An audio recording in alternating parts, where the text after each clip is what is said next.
Let's compare Mod Podge with Distress Collage medium. Both of them are a glue, sealer, and a finish. They're made by different companies. The one that I have from Mod Podge is a satin finish, and the Distress Collage medium has a matte finish.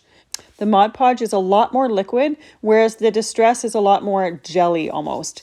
If you use a Distress Collage brush, it's really easy to put the glue on in a nice thin, even coat.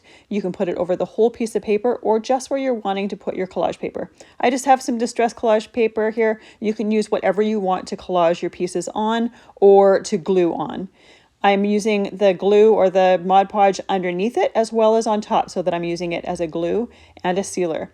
You can make nice, clean, one-way brush strokes, or you can kind of move your brush all over the place to get a little bit of texture. Despite the different finishes, you do see the brush strokes on both of them. You want to make sure to clean those brushes while that glue is still wet. You don't want to let that glue dry on them. The Distress Collage medium dried a lot quicker than the Mod Podge did, simply because it was a thicker consistency, but both of them work perfectly. The gloss of the Mod Podge is definitely showing, and you don't see much of a finish with the Distress Collage medium other than the brush strokes.